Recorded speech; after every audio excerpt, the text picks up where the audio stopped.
play the shot. There's two men there on the boundary, and it's going to go through them for four. Surely. Yeah. Sydney test மேட்ச்ல Australia விரசமன் நினைச்சோம். ஆனா India first batting பிடிச்சி நமக்கு India ரொம்ப சொதப்பிச்சு நினைச்சோம்.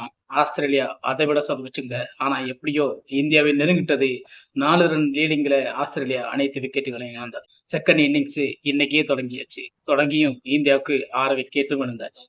142 run முன்னிலையில India இருக்கு. இன்னி 4 விக்கெட்டோட எத்தனை ரன்னு ஆஸ்திரேலியாவுக்கு டார்கெட் கொடுக்க போறதுதான் இந்த மேட்ச்.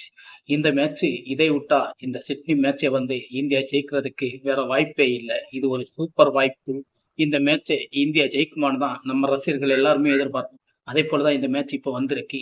இந்த மேட்சை ஜெயிக்கலைன்னா நமக்கு இந்த டெஸ்ட்டை சமம் பண்ண முடியாது. இந்த மேட்சை ஜெயிக்கிறதுக்கு இந்தியாவுக்கு நல்ல ஒரு ஆப்பர்ச்சுனிட்டி கிடைச்சிருக்கு.